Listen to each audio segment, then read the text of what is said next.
Chapter 2, Wilbur. Fern loved Wilbur more than anything. She loved to pet him, to feed him, and to put him to bed.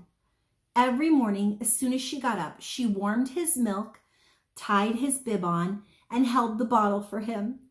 Every afternoon, when the school bus stopped in front of her house, she jumped out and ran to the kitchen to fix another bottle for him. She fed him again at supper time and again just before going to bed. Mrs. Arable gave him his feeding around noontime each day when Fern was away at school. Wilbur loved his milk, and he was never happier than when Fern was warming up a bottle for him. He would stand and gaze up at her with adoring eyes. For the first few days of his life, Wilbur was allowed to live in a box near the stove in the kitchen. Then, when Mrs. Arable complained, he was moved to a bigger box in the woodshed. At 2 weeks of age, he was moved outdoors. It was apple blossom time and the days were getting warmer. Mr. Arable fixed a small yard especially for Wilbur under the apple tree and gave him a large wooden box full of straw with a doorway cut in it so that he could walk in and out as he pleased. "Won't he be cold at night?" said Fern. "No," said her father. "You watch and see what he does." Carrying a bottle of milk, Fern sat under the apple tree inside the yard. Wilbur ran to her and she held the bottle for him while he sucked.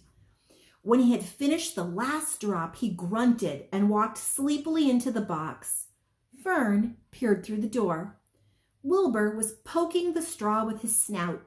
In a short time, he had dug a tunnel in the straw. He crawled into the tunnel and disappeared from sight, completely covered with straw. Fern was enchanted. It relieved her mind to know that her baby would sleep covered up and would stay warm. Here's a picture of Wilbur's box underneath that apple tree. See the little door that he can climb in and out of?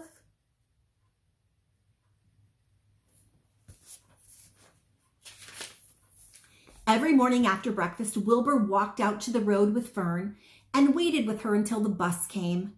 She would wave goodbye to him and he would stand and watch the bus until it vanished around the turn.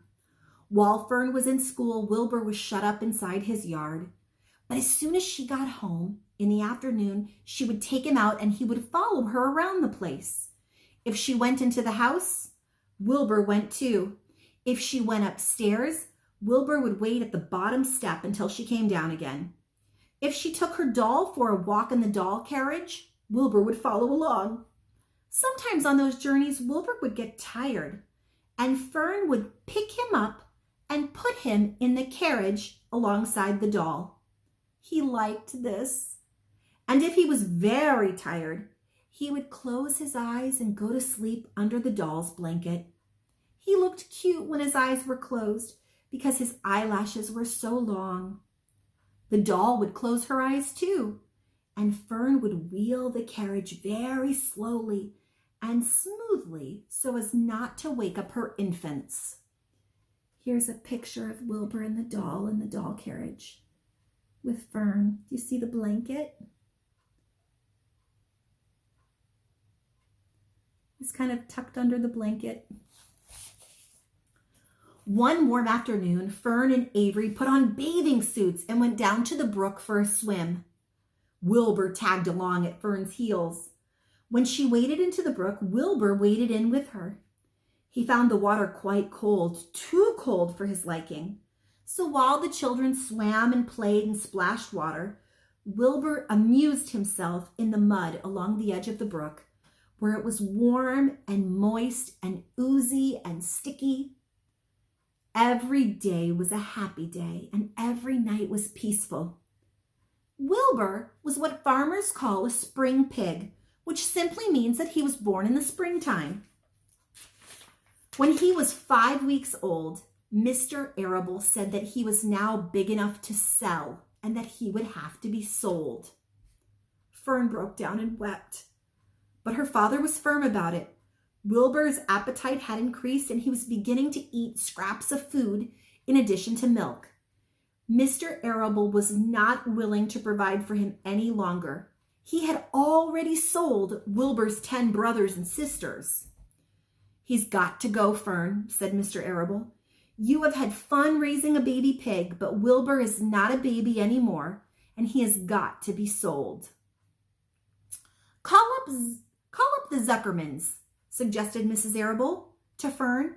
Your Uncle Homer sometimes raises a pig, and if Wilbur goes there to live, you can walk down the road and visit him as often as you'd like. How much money should I ask for him, said Fern. Well, said his father, he's a runt. Tell your Uncle Homer that you've got a pig that you'll sell for $6 and see what he says. It was soon arranged.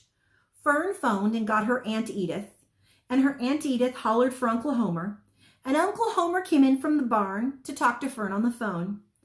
When he heard that the price was only $6, he said he would buy the pig. The next day, Wilbur was taken from his home under the apple tree and went to live in a manure pile in the cellar of Zuckerman's barn. That is the end of chapter 2.